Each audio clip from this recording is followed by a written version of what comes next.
Good evening, students. നമ്മൾ ഇന്ന് ഈ വീഡിയോയിൽ ഡിസ്കസ് ചെയ്യുന്നത് ഫോഴ്സസ് ഓൺ ഡയലക്ട്രിക് എന്ന് പറയുന്ന സെക്ഷനാണ്. We have already studied in electrostatics that a conductor will produce some electrostatic pressure, outward electrostatic pressure. ഈ ഒരു കോൺസെപ്റ്റ് നമ്മളൊന്ന് റീകോൾ ചെയ്യാൻ ശ്രമിക്കുകയാണ്. ഡേവിഡ് ജെ ഗ്രിഫിത്തിൻ്റെ section 2.5.3 introduction to quantum mechanics third എഡിഷനിൽ ഫോഴ്സ് പെർ യൂണിറ്റ് ഏരിയ, ഒരു conductor ഉണ്ടാക്കുന്ന force per unit ഏരിയയെ പറ്റി ഡിസ്കസ് ചെയ്യുന്നുണ്ട്. Force per unit area F is equal to sigma square by 2 epsilon naught n cap. It is the outward, n cap represents the outward normal to the surface. Sigma is the surface charge density. ഒരു കണ്ടക്ടറിൻ്റെ ഉള്ളിലുള്ള electric field zero ആണെങ്കിലും കണ്ടക്ടറിൻ്റെ force per unit area എന്ന് പറയുന്നത് it is not zero, it is sigma square by 2 epsilon. This electrostatic pressure is epsilon not by 2 E square. Generally ഒരു കണ്ടക്ടറിനെ ഒരു electric ഫീൽഡിൽ വെക്കുമ്പോൾ ദ കണ്ടക്ടറിൻ്റെ സർഫസ് ചാർജ് പോസിറ്റീവ് ആകട്ടെ നെഗറ്റീവ് ആകട്ടെ, it will tend to draw the conductor towards electric field. So force on a conductor is in such a way that it tends to draw the material towards the electric field regardless of the sign of the surface charge on the conductor. So ഒരു കണ്ടക്ടറിനെ electric field വെക്കുമ്പോൾ കണ്ടക്ടറിൽ ഉണ്ടാകുന്ന force എന്ന് പറയുന്നത് electric ഫീൽഡിൻ്റെ ഡയറക്ഷനിലേക്ക് move ചെയ്യിപ്പിക്കുന്ന രീതി, attract ചെയ്യുന്ന രീതിയിലാണ്. So നമ്മുടെ ചോദ്യം, what will happen four A dielectric? Same situation തന്നെയാണോ അതോ വേറെ രീതിയിലുള്ള ഒരു മെത്തേഡാണോ ഒരു ഡയലക്ട്രിക്കിൽ ഉണ്ടാകുന്നത് എന്ന് നമ്മളെ സംബന്ധിച്ചിടത്തോളം വളരെ പ്രധാനപ്പെട്ട ഒരു ചോദ്യമാണ്. അപ്പോൾ നമുക്ക് ഇതിൽ നിന്ന് അവസാനം നമ്മൾ കൺക്ലൂഡ് ചെയ്യുന്നത് ആ രീതിയിൽ തന്നെയുള്ള ഒരു ബിഹേവിയർ തന്നെയാണ് ഒരു കണ്ടക്ടറിനും ഉണ്ടാവുന്നത് എന്നുള്ളതാണ്. സോ യു കൺസിഡർ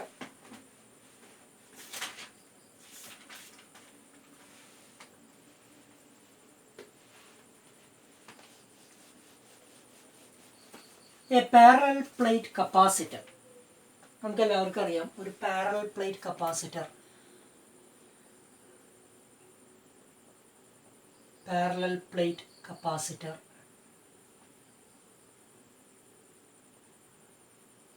അതിൻ്റെ capacitance epsilon naught A by D എന്നാണ് എയറിൽ എഴുതുക. മീഡിയത്തിൽ epsilon A by D എന്ന് എഴുതും. If this is the parallel plate capacitor plus charge plus Q charge or minus Q charge. So Q is equal to CV. അതൊക്കെ നമുക്കറിയുന്നതാണ്. Electric fieldന്റെ direction will be like this. Electric field inside the dielectric is uniform. Uniform electric ഫീൽഡാണ് ഉണ്ടാവുക.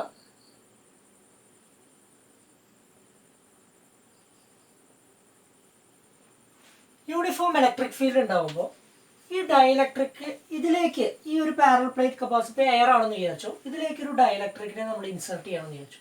അപ്പോൾ ആ ഡയലക്ട്രിക്കിൻ്റെ പുറത്തുണ്ടാവുന്ന force എത്രയാണെന്നുള്ള ഒരു വളരെ പ്രധാനപ്പെട്ട ചോദ്യമാണ്. ഈ ഡയലക്ട്രിക്കിനെ ഈ മീഡിയത്തിന്, അതായത് എയർ പാരലൽ പ്ലേറ്റ് കപ്പാസിറ്ററിൻ്റെ ഇടയിലേക്ക് ഇൻസേർട്ട് ചെയ്യുമ്പോൾ ഡയലക്ട്രിക് ഉണ്ടാക്കുന്ന ഫോഴ്സ് അട്രാക്ട് ചെയ്യുന്ന രീതിയിലാണോ, അതായത് ഡയലക്ട്രിക്കിൻ്റെ ഉള്ളിലേക്ക് അട്രാക്ട് ചെയ്യപ്പെടുകയാണോ, അല്ലെങ്കിൽ ഡയലക്ട്രിക്കിൽ നിന്ന് പുറത്തേക്ക് തള്ളുകയാണോ, അല്ലെങ്കിൽ ഇത് രണ്ടും അല്ലാതെ ഇതിൻ്റെ ഫോഴ്സ് എന്ന് പറയുന്നത് സീറോ ആണ്, ഫ്രീ ആയിട്ട് ഇതിന് മൂവ് ചെയ്യാൻ പറ്റുമോ എന്നുള്ളതാണ് ചോദ്യം. വളരെ സാധാരണ ചോദ്യമാണ്, ലളിതമായിട്ടുള്ള ചോദ്യമാണ്. നമുക്ക് ഇതിൽ ഒരു സംശയം തോന്നാം. അപ്പോൾ നമുക്കിതിൽ കൺക്ലൂഡ് ചെയ്യാവുന്നതെന്ന് പറയുന്നത് ഒരു യൂണിഫോം ഇലക്ട്രിക് ഫീൽഡാണ്. ഒരു ഡൈപോളിന് യൂണിഫോം ഇലക്ട്രിക് ഫീൽഡ് വെച്ചാൽ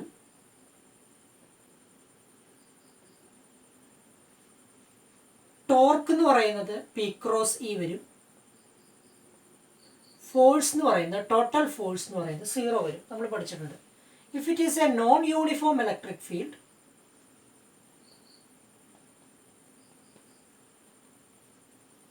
torque will be again P cross E and there will be a non-zero force. There will be a non-zero force in the dielectric. So dielectricന്റെ പുറത്ത് ഒരു നോൺ യൂണിഫോം ഇലക്ട്രിക് ഫീൽഡ് ആണെങ്കിൽ force ഉണ്ടാവും എന്നുള്ളത് സംശയമില്ലാത്ത കാര്യമാണ്. പക്ഷേ ഇവിടെ ഒരു യൂണിഫോം ഇലക്ട്രിക് ഫീൽഡ് ആണെന്നാണ് നമ്മൾ അസ്യൂം ചെയ്തേക്കണത്. അപ്പോൾ യൂണിഫോം ഇലക്ട്രിക് ഫീൽഡ് ആയതുകൊണ്ട് ഫോഴ്സ് ഉണ്ടാവില്ല എന്നുള്ള അസംഷനിൽ വരും. പക്ഷേ ഈ അസംഷൻ തെറ്റാണ്. ഇങ്ങനെയല്ല ഇതിൽ നമ്മൾ കൺസിഡർ ചെയ്യേണ്ടത്.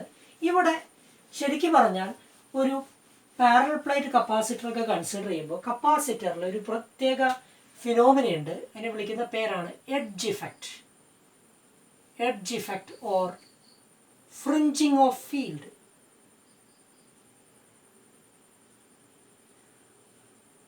ഇതെന്താണെന്ന് ചോദിച്ചാൽ, നിങ്ങളൊരു പാരലൽ പ്ലേറ്റ് കപ്പാസിറ്റർ എടുത്തപ്പോൾ അതിൽ ഇലക്ട്രിക് ഫീൽഡ് നിങ്ങൾ വളരെ ഈക്വലി സ്പേസ്ഡ് ആയിട്ടുള്ള ഫീൽഡ് ലൈൻസ് ആണ് വരച്ചത്. ബിക്കോസ് ഇത് യൂണിഫോം ഇലക്ട്രിക് ഫീൽഡാണ്, അപ്പോൾ ഈക്വലി സ്പേസ്ഡ് ആണ്. പക്ഷേ ഒരു ആക്ച്വൽ മെറ്റീരിയലിൽ, ആക്ച്വൽ ആക്ച്വൽ കപ്പാസിറ്ററിൽ ഒരു എഡ്ജ് ഇഫക്റ്റ് ഉണ്ടാവും. എന്ന് പറഞ്ഞാൽ എഡ്ജിലേക്ക് പോകും തോറും ഫീൽഡ് ലൈൻസ് അല്പം ബെൻഡ് ചെയ്യപ്പെടും. Especially if the width of the parallel plate is quite large, so there will be a bending. That means the electric field is not uniform in this region. So ഈ റീജിയനെ നമുക്ക് എഡ്ജിൽ fringing field region എന്ന് വിളിക്കാം. ഇതിനെ പറയുന്ന പേരാണ് fringing of field, fringing field region.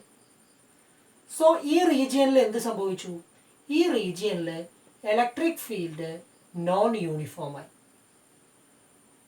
മാത്രമല്ല E is not equal to 0 just outside the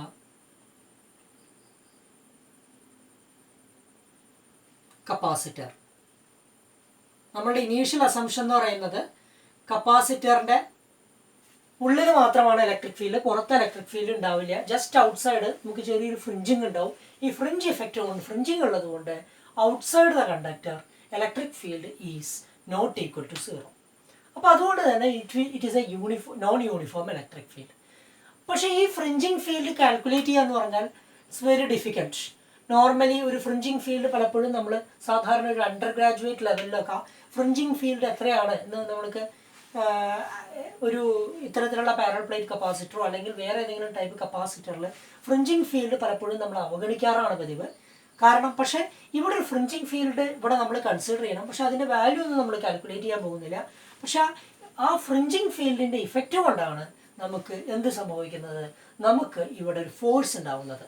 non uniform electric field ആയതുകൊണ്ട് this region is non uniform electric field. അതുകൊണ്ട് തന്നെ ഫോഴ്സ് എന്ന് പറയുന്നത് not equal to 0. That means force on dielectric is not equal to 0. മാത്രമല്ല ഇത്തരത്തിലുള്ള ഒരു fringing effect ഉണ്ടാവുന്നതുകൊണ്ട് അതിൻ്റെ ഡീറ്റെയിൽസിലേക്ക് നമ്മൾ കിടക്കുന്നില്ല. Due to this fringing of field,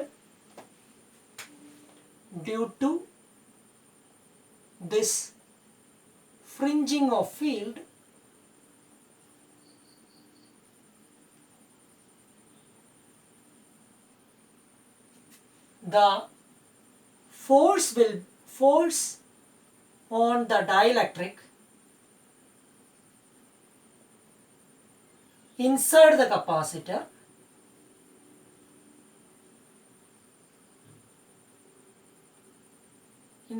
capacitor is just like that.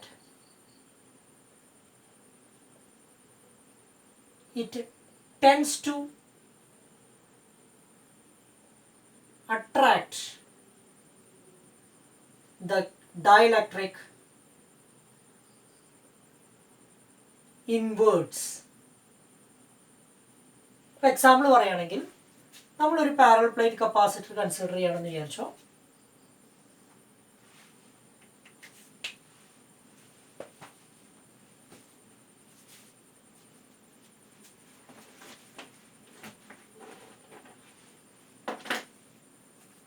നമ്മളിവിടെ you consider a parallel plate capacitor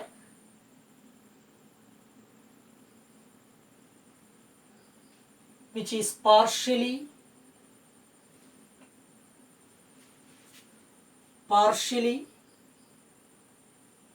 filled with the dielectric.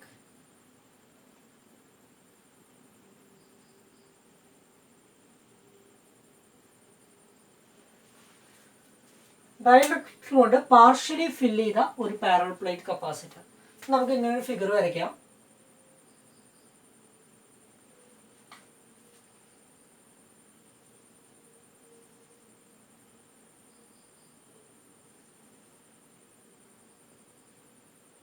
ഇത് X axis എന്ന് വിചാരിക്കുക, ഇത് വൈ ആക്സിസ് എന്ന് വിചാരിക്കുക. നമ്മുടെ കയ്യിൽ രണ്ട് പാരലൽ പ്ലേറ്റുകളുണ്ട്. ഇങ്ങനെയുള്ള പാരലൽ പ്ലേറ്റുകളാണ്. ഒരു പാരലൽ പ്ലേറ്റ് ഇവിടെയും ഇവിടെ ഒരു പാരലൽ പ്ലേറ്റും ഉണ്ട്.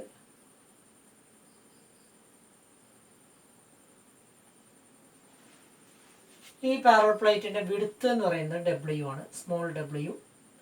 Separation between the plates is D and length is L.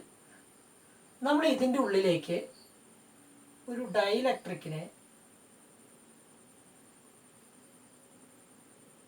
Insert ചെയ്യാൻ പോവാണ്.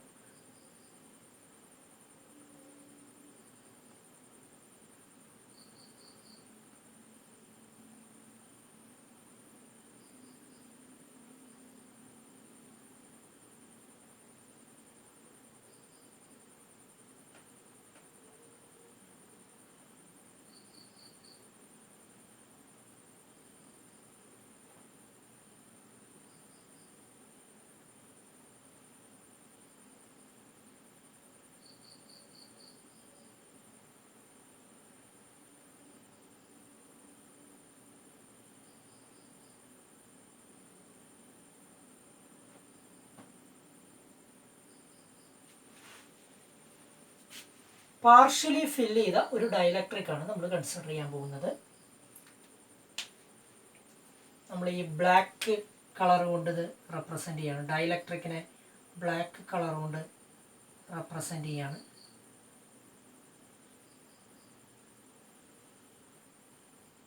So dielectric is partially filled.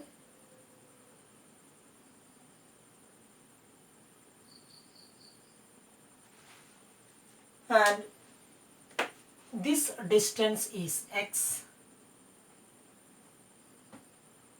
And മൊത്തം നമ്മളുടെ പ്ലേറ്റിൻ്റെ സെപ്പറേഷൻ എന്ന് പറയുന്നത് ഇത്രയുണ്ട്.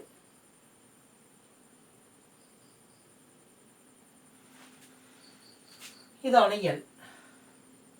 അപ്പോൾ പാരലൽ പ്ലേറ്റ് ഇത്ര പകുതി ഇൻസർട്ട് ചെയ്തേക്കുന്നതും അവിടേക്കുള്ള ദൂരം x, പ്ലേറ്റിൻ്റെ സെപ്പറേഷൻ എന്ന് പറയുന്നത് T, പ്ലേറ്റിൻ്റെ പാരലൽ പ്ലേറ്റുകളുടെ വിഡ്ത്ത് എന്ന് പറയുന്നത് W. അങ്ങനെയാണെങ്കിൽ ഇങ്ങനെ ഒരു കപ്പാസിറ്ററിൽ it can be proved that it can be calculated as the capacitance C is equal to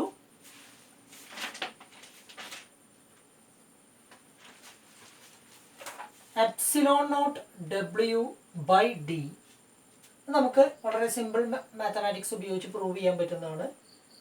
epsilon R L minus കൈ ഇ എക്സ്. ഇപ്പോൾ ഇവിടെ എക്സ് ഒരു വേരിയബിളാണ്. നമുക്കിതിന് ഇക്വേഷൻ നമ്പർ 1 കൊടുക്കാം. ഈ ഇവിടുത്തെ സസെപ്റ്റിബിലിറ്റിയാണ് കൈ ഇ എന്ന് പറഞ്ഞ് റെപ്രസെൻ്റ് ചെയ്യുന്നത്.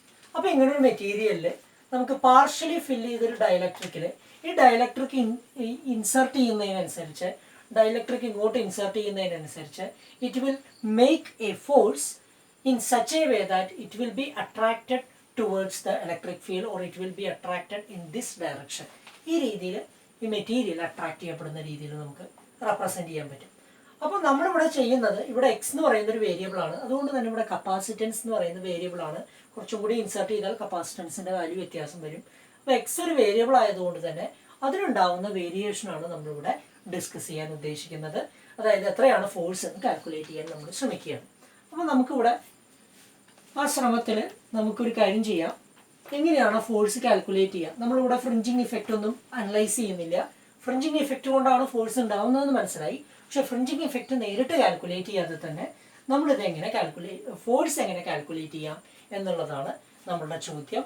So our question is, what is the force on dielectric?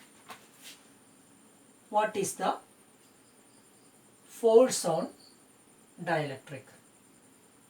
ഇതാണ് നമ്മളുടെ ചോദ്യം. എങ്ങനെ കണ്ടുപിടിക്കാം? അപ്പോൾ നമ്മൾ ചെയ്യാൻ പോകുന്നത് നമുക്കറിയാം, suppose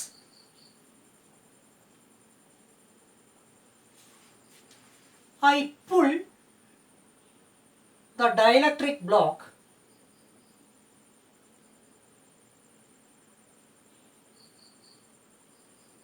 by a distance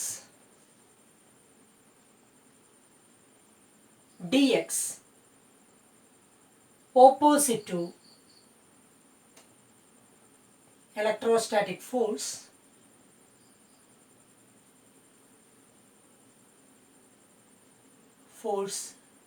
F.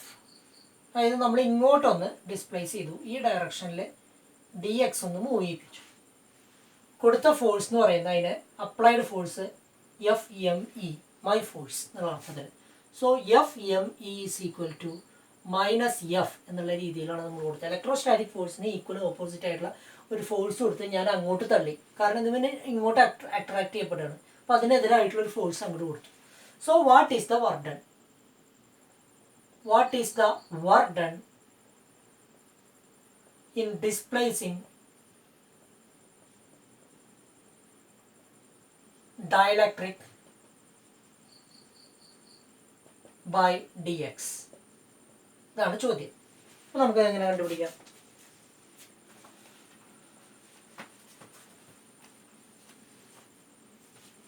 So F is equal to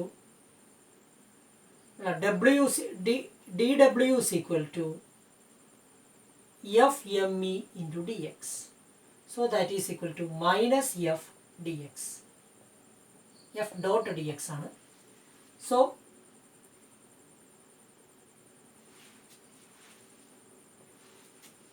F is equal to minus dw by dx. ഇതിൻ്റെ സ്കാലാർ ക്വാണ്ടിറ്റി മാത്രം നമ്മൾ കൺസിഡർ ചെയ്താൽ മതി. Equation number 2. നമുക്കറിയാം, for a capacitor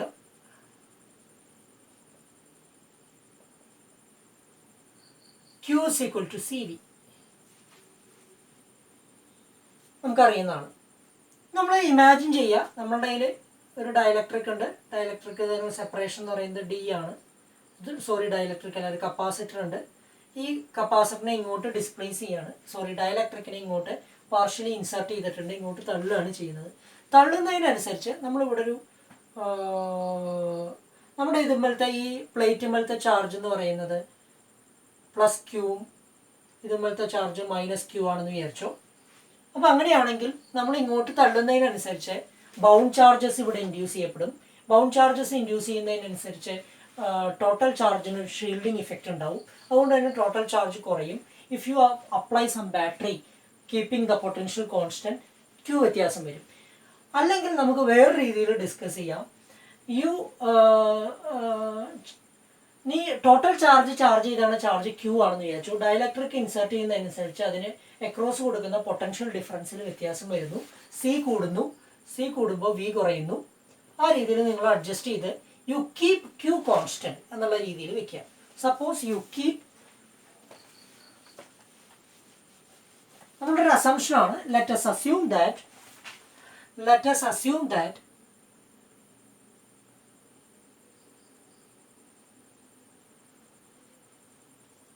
Q, the charge Q is kept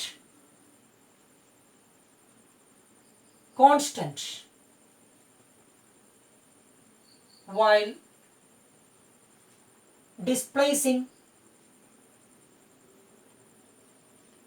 the dielectric. അത് ഉള്ളിലേക്കാവാം പുറത്തേക്കാവാം, എങ്ങനെയെങ്കിലും ആവട്ടെ. Displacing the dielectric, that means Q is equal to CV is equal to constant. നമുക്ക് വർക്ക് ഡൺ ഉള്ള എക്സ്പ്രഷൻ കപ്പാസിറ്ററിൽ അറിയാം, half CV square. This is the amount of electrostatic energy stored in a capacitor. Or Q half C square അല്ലെങ്കിൽ Q square by 2C അല്ലെങ്കിൽ half CV square ഏത് വേണമെങ്കിൽ എടുക്കാം. Q square by 2C ആണ് ഞാൻ എടുക്കുന്നത്. Electrostatic energy equation number 3. This is equation number 3. This is equation number 4 എന്ന് assume ചെയ്യും. So F is equal to minus dw by dx ആണ്. So what will be dw by dx? Q constant ആണ്. അപ്പോൾ 1 by q square by 2 into d by dx of 1 by c. Is it correct? Okay. So എന്ത് വരും? So dw by dx is equal to q square by 2 into minus 1 c raised to minus 1 minus 1 into dc by dx. So minus q square by 2c square, c raised to minus 2 c square I dc by dx. This is dw by dx. So f will be equal to q square by 2c square dc by dx. Equation number 5. So നമുക്കറിയാം q is equal to cv ആണ്. So q is equal to cv ആണെങ്കിൽ f will be equal to c square v square by 2c square dc by dx. So that will be equal to 1 by 2 v square dc by dx. This is the force on electrostatic energy. Sorry, force on the dielectric. Force on the dielectric. ഇതാണ് general expression. Here, what is C? C is equal to epsilon naught W by, that W is the width, by D epsilon r L minus chi E x. So what is dc by dx? dc by dx is equal to minus epsilon naught W by D chi E.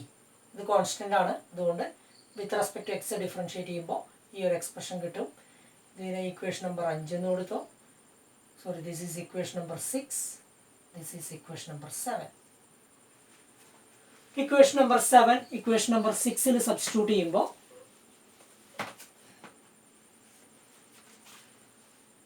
f will be equal to 1 by 2 v square into minus 1 by 2 v square into epsilon naught W by D chi E. This is the force on the dielectric. Equation number 8. ഇതാണ് നമ്മൾ derive ചെയ്തത്. ഇതിലൊരു ഒരു ഒരു extension പറയാനുള്ള ഒരു കാര്യം എന്ന് പറയുന്നത്, ഒരു ചെറിയൊരു നോട്ട് പറയാനുള്ളത് എന്താണെന്ന് ചോദിച്ചാൽ,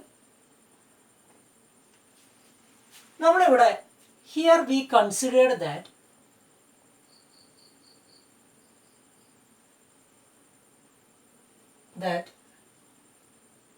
Q is equal to CV is equal to constant. ഒരു പാരലൽ പ്ലേറ്റ് കപ്പാസിറ്റർ, അതായത് എന്നിട്ട് നമുക്ക് force on the dielectric F is equal to 1 by 2 v square dc by dx. ഇതാണ് കിട്ടിയത്. അപ്പോൾ ഡയലക്ട്രിക് ഇൻട്രൊഡ്യൂസ് ചെയ്യുന്നതിനനുസരിച്ച് കപ്പാസിറ്ററിന് വ്യത്യാസം വരും. അപ്പോൾ D C by D X calculate ചെയ്യുക, ഫോഴ്സ് കാൽക്കുലേറ്റ് ചെയ്യുക. വളരെ ലളിതമാണ്. പക്ഷേ but W is equal to half CV square ആണ്. നിങ്ങളൊരു ഡയലക്ട്രിക് എടുത്തു, ആ ഡയലക്ട്രിക്കിൽ ഒരു കപ്പാസിറ്റർ എടുത്തു, അതിലേക്ക് ഡയലക്ട്രിക് ഇൻസേർട്ട് ചെയ്യുകയാണെന്ന് വിചാരിച്ചോ. അപ്പോൾ ഇവിടെ പോസിറ്റീവ്, ഒരു കപ്പാസിറ്റർ പോസിറ്റീവ് ചാർജും ഒരു capacitor negative charge, plate positive charge ആണെന്ന് വിചാരിച്ചോ. നമ്മളൊരു കോൺസ്റ്റൻറ്റ് പൊട്ടൻഷ്യൽ ഡിഫറൻസ് വിയിലാണ് ഇത് കണക്ട് ചെയ്തതാണെന്ന് വിചാരിക്കുക. So here V is constant. അങ്ങനെ നമുക്ക് അസ്യൂം ചെയ്യാമല്ലോ. വി കോൺസ്റ്റൻ്റ് ആണ്. ബാറ്ററി അല്ല വോൾട്ടേജ് നമ്മൾ മാറ്റുന്നില്ല. ഡയലക്ട്രിക് ഇൻട്രൊഡ്യൂസ് ചെയ്യുന്നതിനനുസരിച്ച് ഇതിലുണ്ടാവുന്ന ചാർജസിന് വ്യത്യാസം വരും. So in this case V is constant and not Q. Q മാറും, കാരണം ഡയലക്ട്രിക് ഇൻട്രൊഡ്യൂസ് ചെയ്യുന്നതിനനുസരിച്ച് അതിൽ പോളറൈസേഷൻ സംഭവിക്കും, ബൗണ്ട് ചാർജസ് ജനറേറ്റ് ചെയ്യും, ഒരു ഷീൽഡിങ് ഇഫക്റ്റ് ഉണ്ടാവും. അപ്പോൾ ക്യൂ എന്ന് പറയുന്നത് കോൺസ്റ്റൻ്റ് ആവില്ല. ഇതാണ് സാധാരണ ഒരു നോർമൽ സിറ്റുവേഷനിൽ നമ്മൾ ഡിസ്കസ് ചെയ്യാം. അപ്പോൾ അങ്ങനെ ഡിസ്കസ് ചെയ്യുമ്പോൾ നമ്മൾ വർക്ക് ഡൺ കണ്ടുപിടിക്കുമ്പോൾ നിങ്ങൾ ശ്രദ്ധിച്ചാൽ അറിയാം, W is equal to half CV square ആണ് നിങ്ങൾ ഉപയോഗിക്കുന്നതെന്ന് വെച്ചാൽ dw by dx എന്ന് പറയുന്നത് half V square, V constant ആണ് നമ്മൾ പറഞ്ഞു, then that will be equal to dc by dx ആണ്.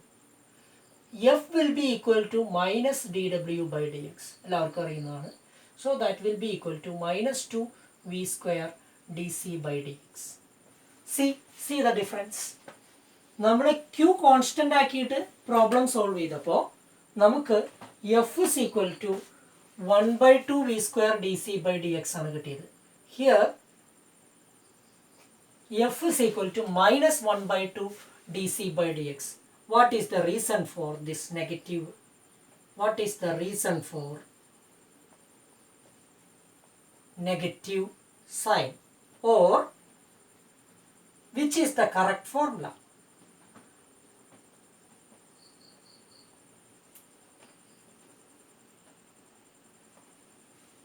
Equation number 8 ആണോ equation number 9 ആണോ? 8 ആണോ equation number 9 ആണോ? ഇതാണ് ചോദ്യം. ഇതിൽ ഏതാണ് കറക്റ്റ്? കറക്റ്റ് എന്ന് പറയുന്നത് ഇതാണ്. എന്തുകൊണ്ടാണെന്ന് ചോദിച്ചാൽ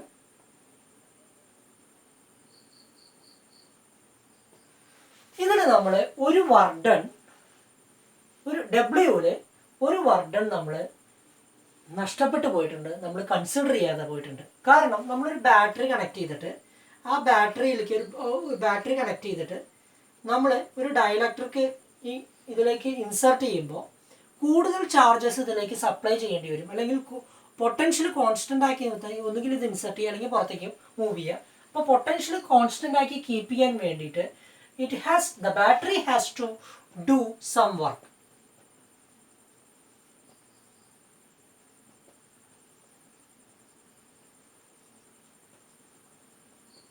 For keeping V constant.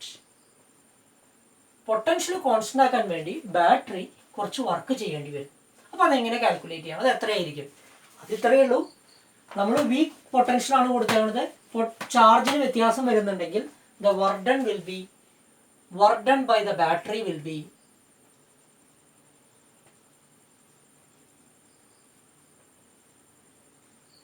V dq. So നിന്റെ ടോട്ടൽ വർക്ക് ഡൺ എന്ന് പറയുന്നത് dw is equal to minus f dx plus v dq എന്ന് വന്നു. Clear? So f dx is equal to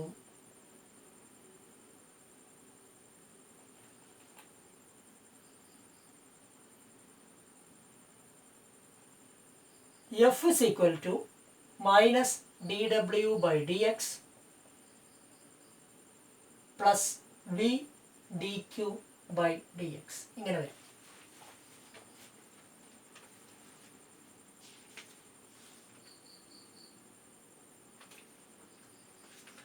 So minus 1 by 2 w എന്ന് പറയുന്നത് half C V square ആണ്. So 1 by 2 v square dc by dx വരും.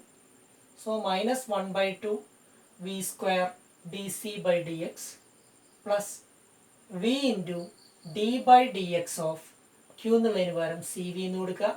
minus 1 by 2 v square dc by dx plus v square into dc by dx. So the result will be 1 by 2 v square dc by dx. The same answer, F. So electrostatic force എന്ന് പറയുന്നത് പഴയ result തന്നെ കിട്ടി. അപ്പോൾ നമ്മൾ Q constant ആക്കിയാലും V constant ആക്കിയാലും നമുക്ക് വ്യത്യാസമൊന്നുമില്ല. പക്ഷെ V കോൺസ്റ്റൻ്റ് ആക്കുമ്പോൾ ഒരു അഡീഷണൽ ടേമും കൂടി ബാറ്ററിയുടെ വർക്ക് ഡണും കൂടി കൺസിഡർ ചെയ്യേണ്ടി വരുന്നത് മാത്രമേ ഉള്ളൂ. ഈ പ്രോബ്ലം രണ്ട് രീതിയിലും ചെയ്യാം. പക്ഷെ ജനറൽ മെത്തേഡ് എന്ന് പറയുന്നത് പലപ്പോഴും Q കോൺസ്റ്റൻ്റ് ആക്കിയിട്ട് ചെയ്യുന്നതാണ്. ഇതാണ് ജനറൽ എക്സ്പ്രഷൻ എന്ന് പറയുന്നത്. Force on the dielectric is 1 by 2 v square dc by dx. So ഇതാണ് ഫോഴ്സ് ഓൺ ഡയലക്ട്രിക് എന്ന് പറയുന്ന സെക്ഷനിൽ നമുക്ക് കാര്യമായിട്ട് ഡിസ്കസ് ചെയ്യാനുള്ളത്. അടുത്ത വീഡിയോ ആയിട്ട് അടുത്ത ക്ലാസ്സിൽ കാണാം. Thank you.